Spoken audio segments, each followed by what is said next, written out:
and welcome to Elements of Ayurveda, Empowering Wisdom of Life. I'm your host, Colette, and in this podcast, I hope to empower you to take charge of your own health by sharing the holistic teachings of Ayurveda, the ancient healing tradition from India. We will also discuss topics like health and wellness, nutrition, yoga, fitness, meditation, breath work, and much more, as well as interviewing lots of inspiring people along the way. My humble wish is to help you to connect to your true nature, to Mother Nature, and to each other. If you like the content, be sure to subscribe to the show, and the new episodes will automatically download for you to enjoy. If you're new to Ayurveda, I recommend you listen to the first couple of episodes where I do an introduction to Ayurveda and the mind-body types. I've also set up a Facebook group for us to connect and to support each other, and I'd love for you to join me over at Elements of Ayurveda podcast group. And now, here's the show. Hello and welcome to Elements of Ayurveda. It's Colette, just me today in this episode. And today I want to delve a little further into Ayurvedic philosophy and in particular into the subtle body. Now back in episode number 37, I talked about the three bodies of Ayurveda. That is the physical body, the subtle body, and the causal body. And I also talked about the 5 koshas or layers of the body according to Ayurveda and yoga. And today I want to delve a little deeper into further aspects of the subtle body, as I know a big request when I took my poll on the Elements of Ayurveda podcast Facebook group. I did a poll a few weeks ago, and one of the top 3 results was Ayurvedic philosophy. So here we go. We're going to delve deeper into the subtle body. But first, I want to review the 3 bodies of Ayurveda. Hopefully you got to listen to that episode number 37. If you haven't done so, I'd recommend you listen to that first and then come back and listen to this one. So the 3 bodies according to Ayurveda, as I said, are the physical, the subtle, and the causal body. Now the physical body is the grosser elemental structure of the bones, the tissues, and the organs. The subtle body, which we're going to discuss today, is the energetic field behind the physical body, and it relates to the mind, the emotions, and deep thought. The third body, the causal body, is the seed potential of the body and is the subtlest medium inside as well as around the body. And as I said in episode number 37, I discussed these 3 bodies in detail along with the 5 koshas or layers, so I recommend checking that out if you haven't already done so. But let's go on to discuss the other aspects of the subtle body. Like I said, the subtle body represents the energetic field behind the physical body. Along with the mind, the emotions, and deep thought, that is part of the subtle body. The subtle energies of Prana, Tejas, and Ojas also work at this level, along with the Nadis and the Chakras, all of which I'm going to go into detail about now. Now, most people are introduced to Ayurveda with the 3 doshas of Vata, Pitta, and Kapha. We know that Vata is responsible for all movement in the body, Pitta for transformation, and Kapha for structure. However, in Ayurveda, the thing is, once you grasp one layer and you think, oh, I've got it, then you can always peel back another layer and it can reveal a whole deeper level of understanding. The next layer is the understanding that these 3 doshas have their root in what's called the subtle senses of Prana, Tejas, and Ojas. Now, Prana is life force energy. You've heard me use that word a lot in the podcast. It's our life force energy of the body. Tejas is radiance or courage, and we're going to break these down in detail in a moment. And Ojas is our immunity, it's our strength, it's our vitality. So let's start with Prana. As I said, Prana is our life force. It's our energy, our vitality, and it's the root or subtle essence of the Vata dosha. The functions of the mind, the memory, thought, and emotions are all under control of Prana. The physiological functioning of the heart is also governed by prana. And from the heart, prana enters the blood and therefore controls the oxygenation in all the vital organs and the tissues. So you can see the correlation here between vata, the vata dosha, and prana, because we know vata is responsible for all movement in the body. Therefore, prana governs the processes such as respiration, circulation, digestion, excretion, and it coordinates our breath, our senses, and the mind. It maintains emotional harmony and creativity, and on a deeper level, it governs the unfoldment and the integration of the higher states of consciousness. Now, when the flow of prana or life force in our body is low, we can become weak, both physically and mentally, lacking vitality, lacking enthusiasm and curiosity. We can have a foggy mind and dull senses, and also have a weakened immune system, which can become prone to disease. When the flow of prana is excessive, when it's too much, it can result in the loss of mental control and motor coordination, learning and behavioral problems such as ADHD, feeling restless, ungrounded, feeling stressed, and maybe feeling alienated or losing one's sense of identity can happen when the flow of prana is excessive. However, when prana is balanced, we feel sattvic, meaning we feel creative, inspired, enthusiastic, positive. We feel optimistic and curious about ourselves and the world around us. And we feel curious about healing ourselves and being of service in the world. We are flexible, we're open, and we want to connect and collaborate with others, and also to connect to our true nature. We are sattvic when our prana is balanced, experiencing and radiating joy. So obviously, we want to have a balanced prana, and I'm going to talk more about how we go about balancing that in a little bit. But the next one I want to talk about is ojas. It's our vital energy reserve or immunity, and is the subtle essence of kapha. Ayurveda says it's like we're gifted with a precious 8 drops of ojas at birth, and they're contained in the heart. And ojas is thought of as the prime energy reserve and the glue that holds everything together, including our body, mind, and consciousness. So you can see how important it is. It also nourishes and grounds the development of the higher states of consciousness. Ojas is the vital energy that governs the hormonal balance, the autoimmune system, the mental intelligence, and controls the life functions with the help of prana. So they work with each other, because remember, ojas is our vitality, it's our immunity, it's our vital energy reserve, but it needs the prana to move it around the body. We need the prana to help with the movement of this ojas throughout the body to all the different tissues. Now, ojas is the byproduct of a healthy digestive system, and when it's plentiful, it promotes mental and physical strength, endurance, great memory, a strong immune system, healthy reproductive tissue, generous reserves of patience, energy, compassion, love, empathy, creativity, contentment. You can see that they're all the qualities of the kapha dosha.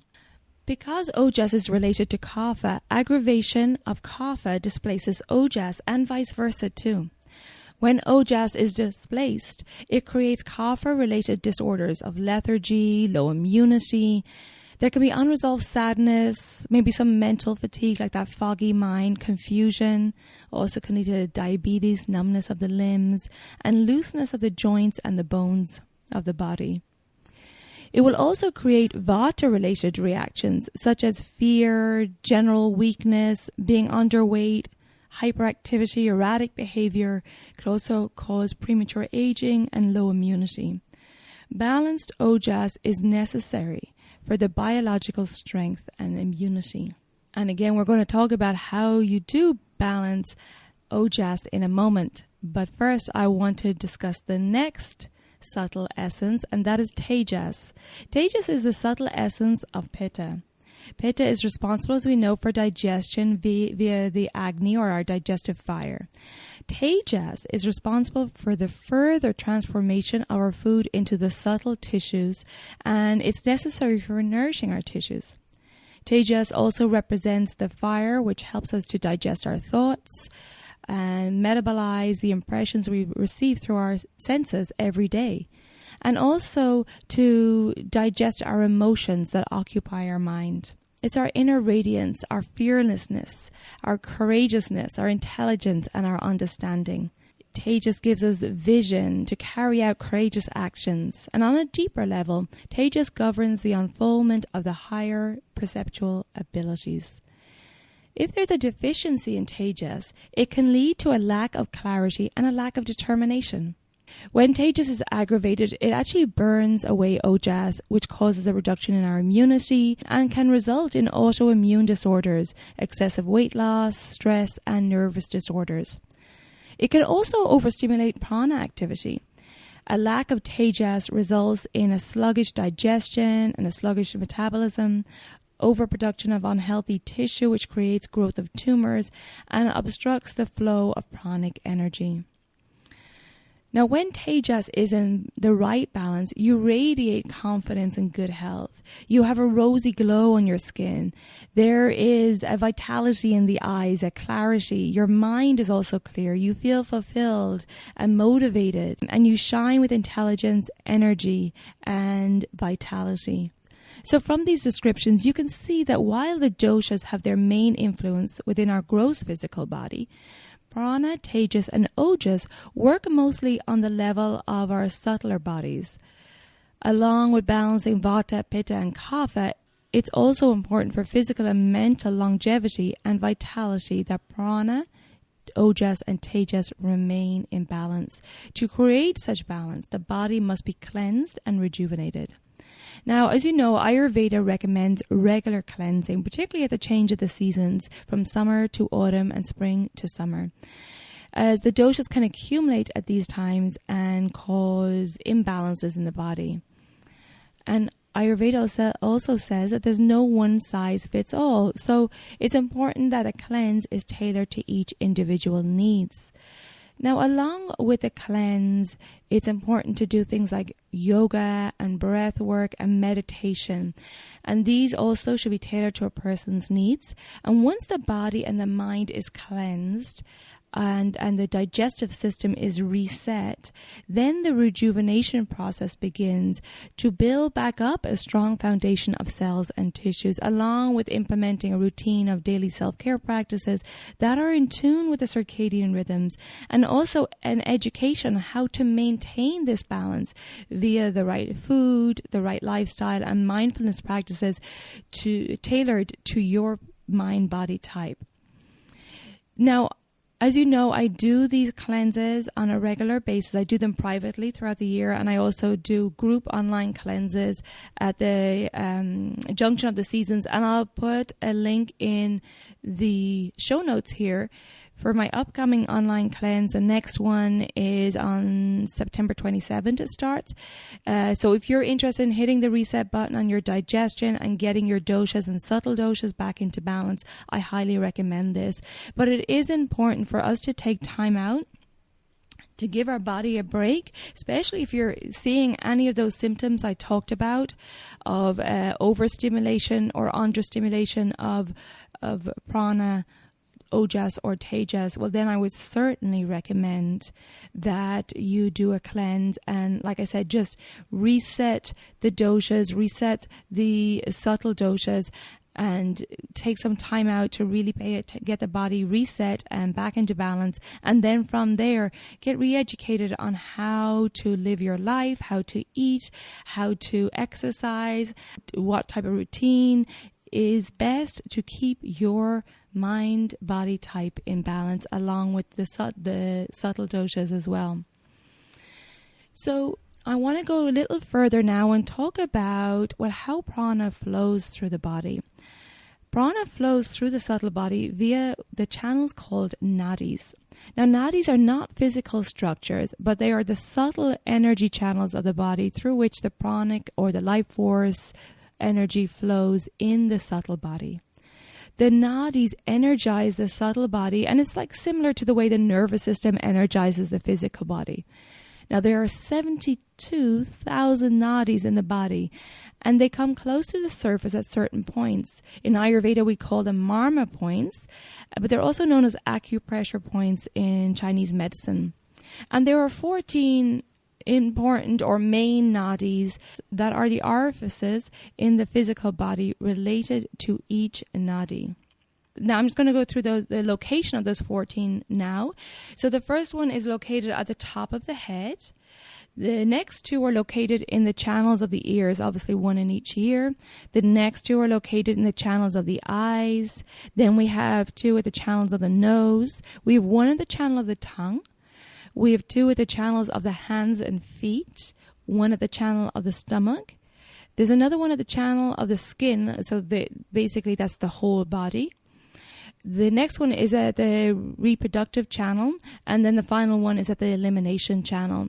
So by applying oils or specific herbs via massage or ingesting them in the mouth or doing an enema, we can cleanse these nadis and improve the flow of prana through the subtle body. So in Ayurveda, oils are used a lot, and they carry herbs sometimes to specific again to each person's needs.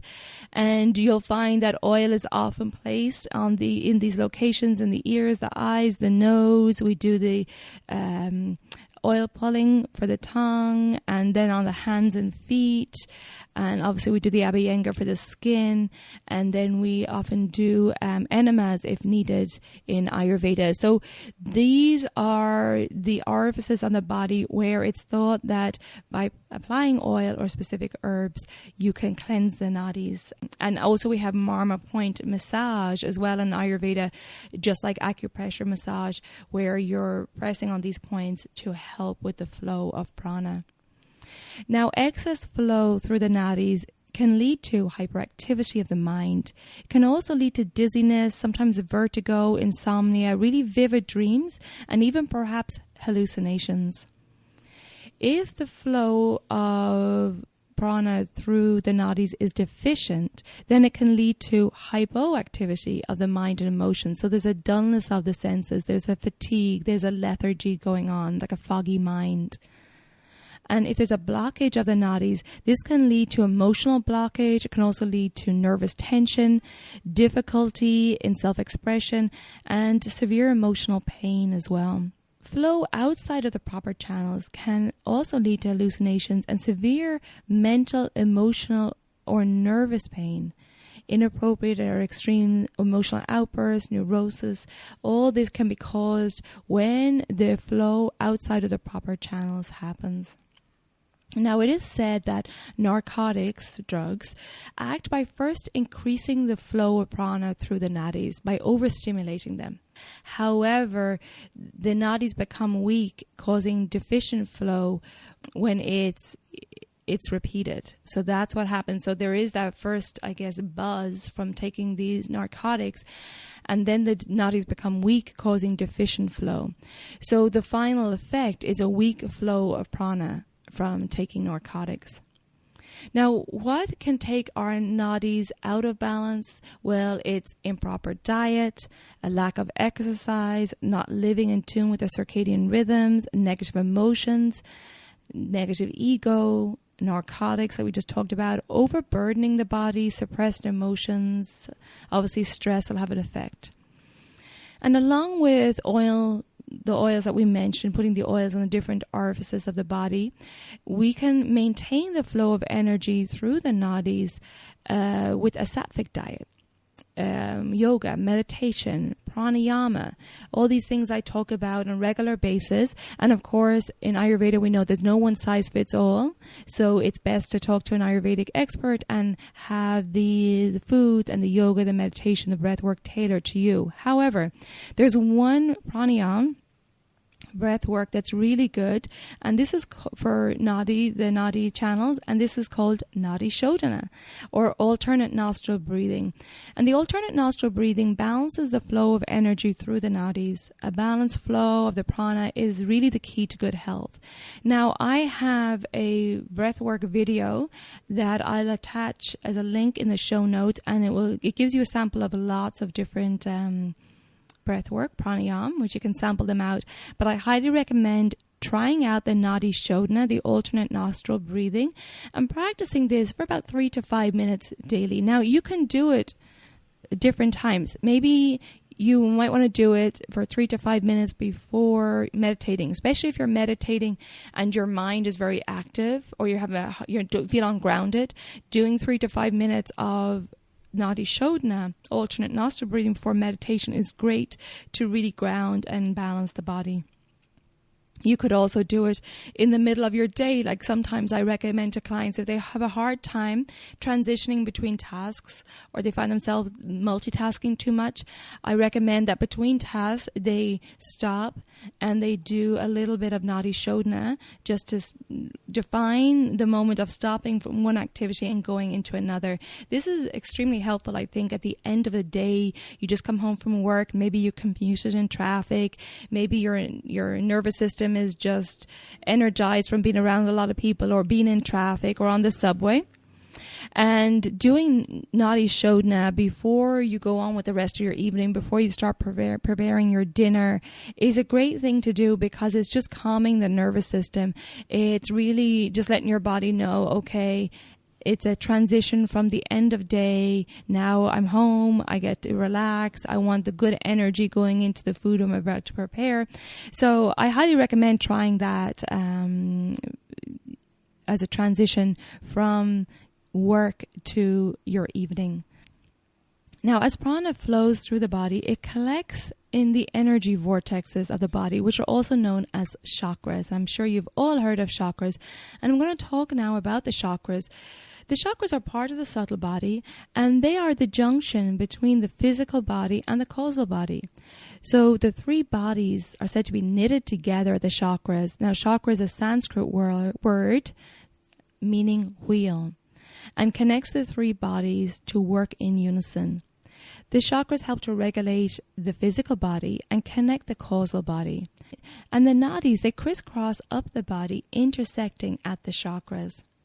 According to Ayurveda, there are 7 chakras, and each one of these chakras, or energy vortexes, is associated with a part of the gross physical body. Each chakra also has a Bija Mantra, or a seed vibrational sound, represented by the Sanskrit alphabet. So let's get into exploring the 7 chakras of the body. So the first one is Mooladhara Chakra, and this means root support. It's also called the root center. This chakra is located at the base of the spine, and it's the seat of the earth element, and it's red in color. It rules the sense organ of smell, the nose, and its organ of action is elimination at the anus. On a physical level, it relates to the coccyx and to the excretory systems like the kidneys and the bladder. In the endocrine system, it works through the adrenals. Now, on a psychological level, it is the site of ignorance and fear. And the Bija Mantra here is LAM, L-A-M. Now, at the end of these explanations, we're going to do a small Bija Mantra for each of the chakras. So we'll do a chakra meditation at the end of this episode. So stay tuned. So that's the Mooladhara Chakra. That's at the base. That's at the base of our spine. As we move up the body, the next one is the Swadisthana Chakra. And this means self-abode. It's located just above the root center, about 1 to 2 inches below the navel, and is called the sacral center. It is the seat of the water element, and it's orange in color. It controls the sense organ of taste, and the tongue is its organ of action. On a physical level, it relates to the sacral plexus and to the urogenital system. In the endocrine system, it relates to the testes in men and the uterus in women. On a physiological level, it is the site of desire and the desire of the mind. The Bija Mantra here is VAM, V-A-M. As we move up the body, the Montipora Chakra, which means the city of gems, is located at the navel center and located just behind the navel. It's the seat of the fire element and it's yellow in color. It rules the sense organs of sight, the eyes, and the organ of action, the feet. On a physical level, it relates to the solar plexus and to the digestive system, particularly the liver and the small intestine. In the endocrine system, it relates to the pancreas, and on a psychological level, it relates to the ego. The Bija Mantra here is RAM, R-A-M. The fourth chakra, Anahata Chakra, means unstruck sound, and it's from here that the inner sound of the subtle body arises. It's also known as the heart center, and it's located at the level of the heart. It's the seat of the air element in the body and is green in color. It rules the sense organ of touch, the skin, and its organ of action is the hands. On a physical level, it relates to the heart plexus and to the circulatory system. In the endocrine system, it works through the thymus. And on a psychological level, it is the site of intelligence and is the source of aspiration. The Bija Mantra here is YAM, Y-A-M. The next chakra, the fifth chakra, is Vishera Chakra, which means very pure, as this center is very subtle. It's also known as the throat center and located in the region of the throat, around the Adam's apple. It's the seat of the ether or space element of the body and is blue in color. It's sky blue. It rules the sense organ of sound, the ears, and the organ of action, the mouth. On a physical level, it relates to the throat and the larynx and to the respiratory system. In the endocrine system, it works through the thyroid. On a psychological level, it is the site of the individual and is the source of inspiration. The Bija Mantra here is HAM, H-A-M. Next chakra is the sixth chakra, Ajna Chakra, means command, and this call is called the center of command, as from here all the other chakras are guided. It's also known as the third eye. It's located between the eyebrows and is indigo in color. It's the seat of the mind as well as the primary prana or life force. It rules the mind as both a sense organ and an organ of action.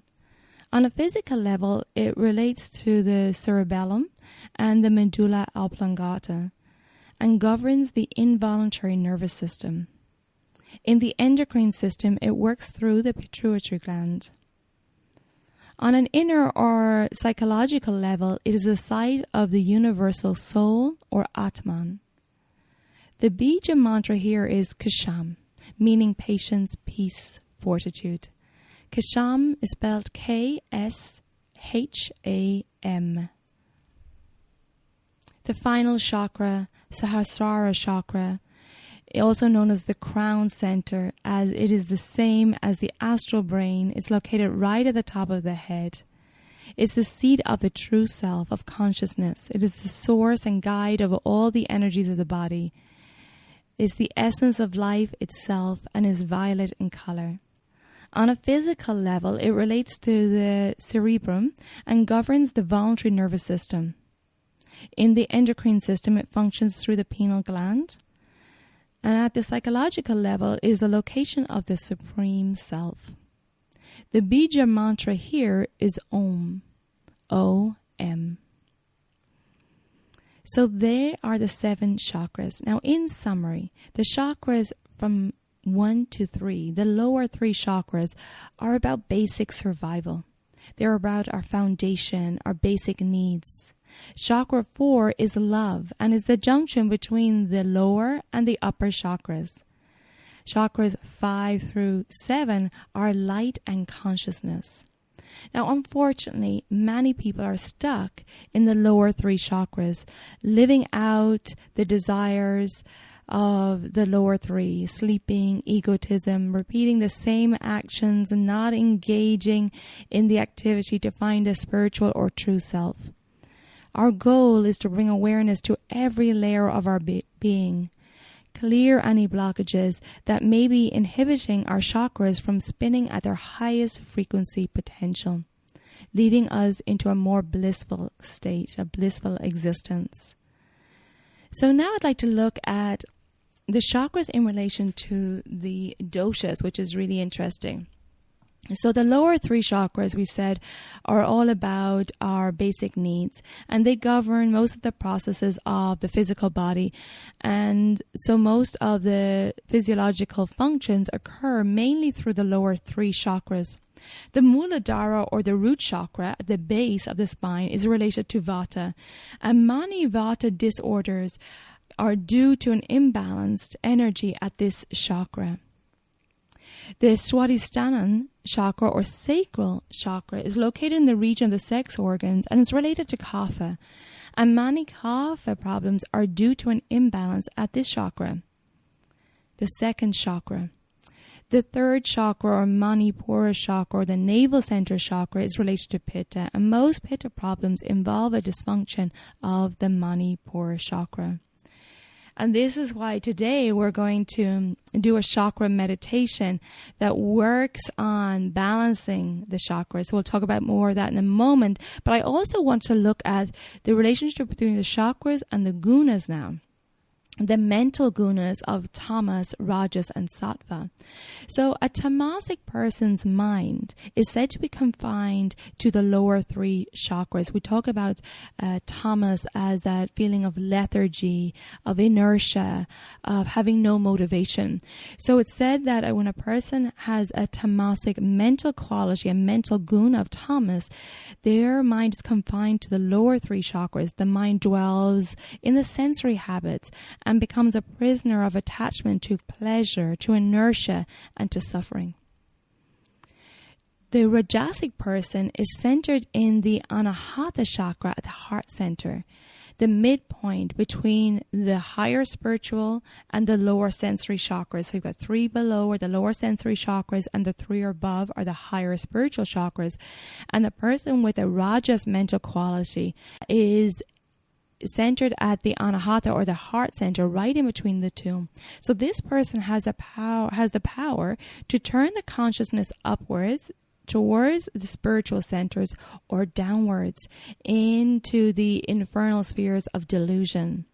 And this is where, if they go downwards, there could be that Rajasic mindset of jealousy, of anger, of greed, of power, negative ego. Now, the Sattvic person has their conscious centered in Ajna Chakra and rises up continually in spiritual understanding. So the Ajna Chakra is the 6th chakra between the third eye, or between the eyebrows, at the third eye. And this is where this person, as long as they maintain a sattvic life and work on elevating their consciousness, they will continue rise up in their spiritual understanding. So that is our deep delve into the chakras, into the nadis, into the subtle doshas of Tejas, Ojas, and Prana. And I'd love to end the episode today, as I promised, with a chakra meditation. And this chakra meditation is going to help us cleanse and balance the chakras. What we'll do is we'll briefly inhabit each energetic center, each chakra, with our intention and our attention, and we'll repeat the Bija Mantra that goes with that chakra 3 times. For the sake of time, we're only going to repeat it 3 times. But if you're doing this by yourself, you can certainly repeat them for longer. I really like to do this on a regular basis. When I feel the need to, when I'm feeling a little bit imbalanced, I like to make sure my chakras are balanced. Or if I've moved or if I've traveled, I always feel the need to do this chakra meditation just to make sure that I'm in alignment. Now, let me explain to you a little bit about the Bija Mantra. Well, mantras are Vedic in origin, and they are considered capable of physical and mental transformation. Mantras are said to awaken the body's natural healing mechanisms, and that's essentially what we want to do. Our body is an amazing healing machine, and we just want to provide the right environment for our bodies to thrive. And when we give them the right environment, when we give our body the right food, the right lifestyle, the right mindfulness practices, and so on, the right relationships, it will thrive. And so mantras are said to help awaken the body's natural healing mechanisms. When we chant these mantras, we receive positive energy, which allows the body to come back to its natural state. Now, mantras are Sanskrit words, and they're loaded with the power and capability of penetrating the body into the deep levels of consciousness by their unique sounds and the vibrations they create. The sacred chanting of Sanskrit mantras provide the ability to lift from the ordinary to higher levels of consciousness. Now, in this chakra meditation, we're going to repeat a Bija Mantra or a seed mantra for each of the chakras. So I'm going to guide you through it, and we're going to repeat the mantra 3 times. And what I want you to do is just simply observe what arises without judgment or without altering the sensation. Just observe what arises as we go through this meditation. So just get in a comfortable position and sit up nice and tall. You don't have to be rigid, but just make sure the spine is tall. And you can close your eyes. Okay, so let's begin.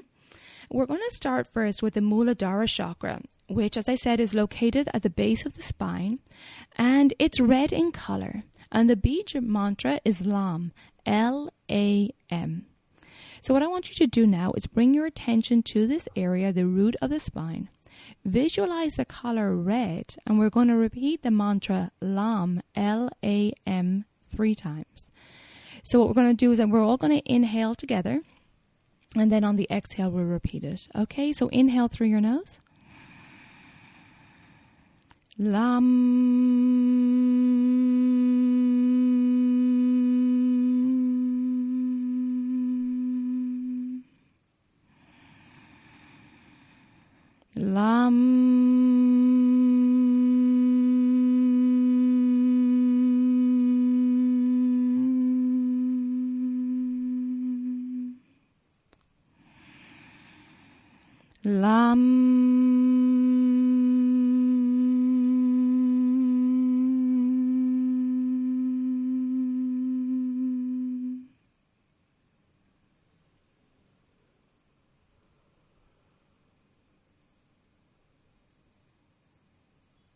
Okay, next we're going to move up to the second chakra, Swadisthana Chakra, and it's located about 1 to 2 inches just below your navel.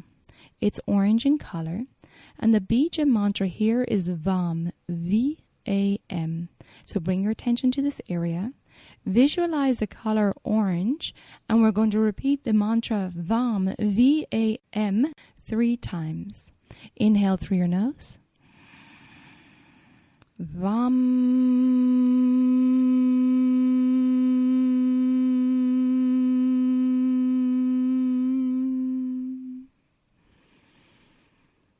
Vam.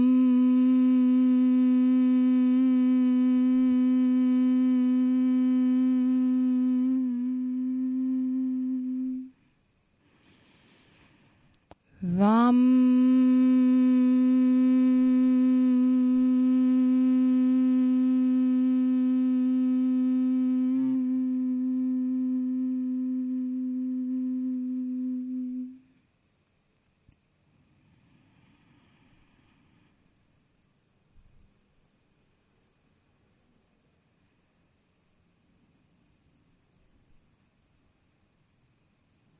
Moving up now to the Montipora Chakra, the 3rd chakra. It's located at the navel center. It's yellow in color, and the Bija Mantra is RAM, R-A-M. Bring your attention to this area, visualize the color yellow, and repeat the mantra RAM 3 times. Inhale through your nose. RAM.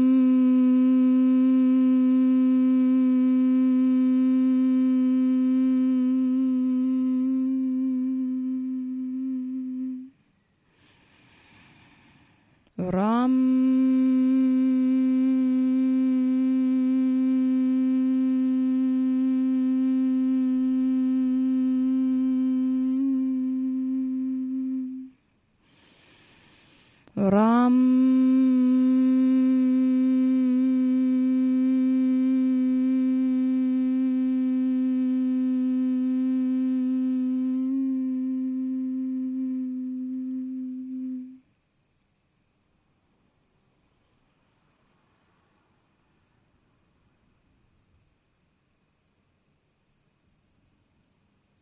Moving up now to the fourth chakra, Anahata Chakra, located at your heart center. It's green in color, and the Bija Mantra is Yam, Y-A-M. Bring your attention to this area. Visualize the color green, and repeat the mantra Yam, Y-A-M, 3 times. Inhale through your nose. Yam.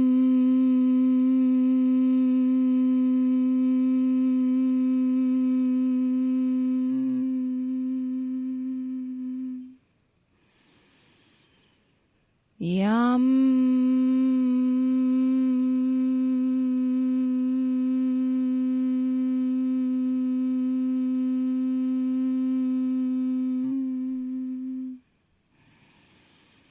Yam.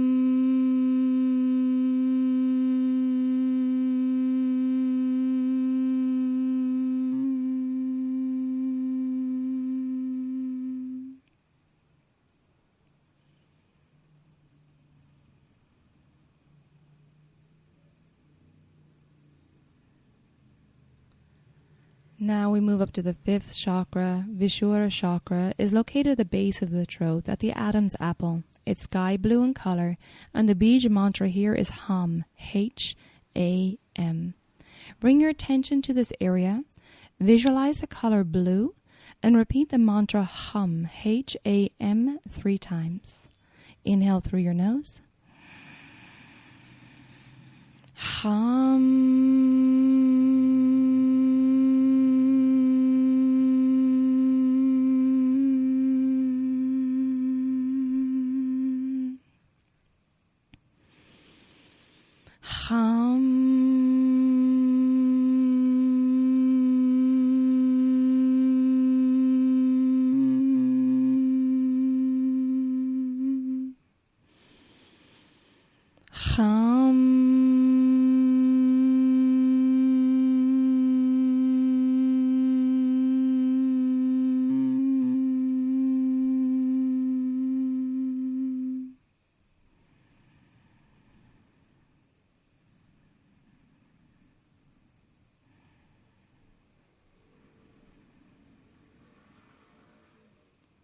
Moving now to the sixth chakra, Ajna Chakra, is located between the eyebrows at the third eye. It's indigo in color, and the Bija Mantra here is Ksham. Bringing your attention to this area, visualize the color indigo and repeat the mantra Ksham 3 times. That's K-S-H-A-M. Inhale through your nose. Ksham.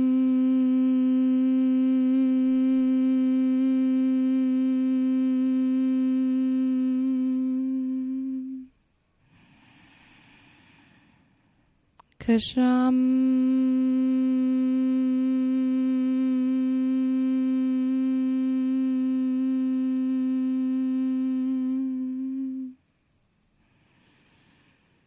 Ksham.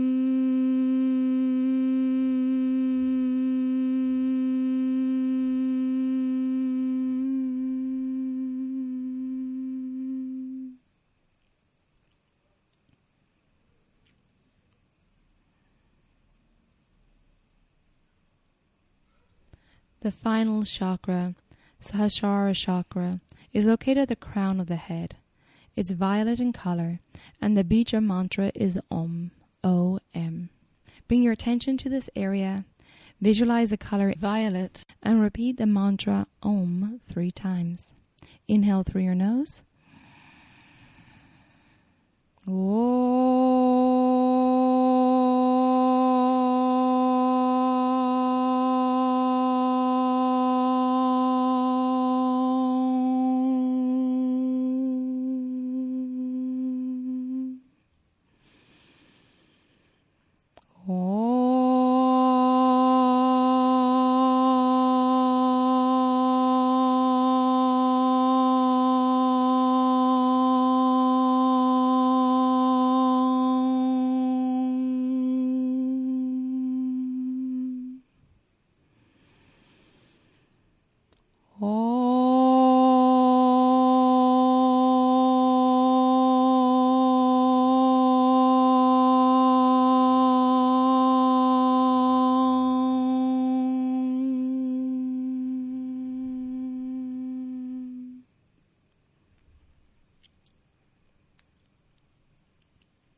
And that is your chakra meditation with your Bija mantras. I hope you enjoyed that meditation.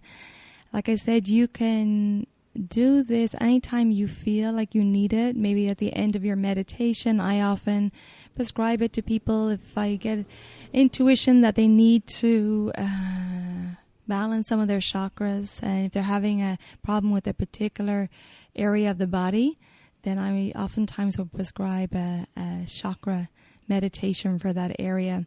So it's just a beautiful meditation where you're using your voice, you're using the sound of vibration to heal the body. And of course, it's going to have an effect on the body. If we're made up of energy, this vibration through your body affects the organs, affects the physical body, the subtle body, and then, of course, the causal body. So I hope you enjoy that. Please check out the show notes for those other attachments I put on here, which is to the breath work, to the Pranayama, because you want to practice the Nadi Shodhana breath work as well.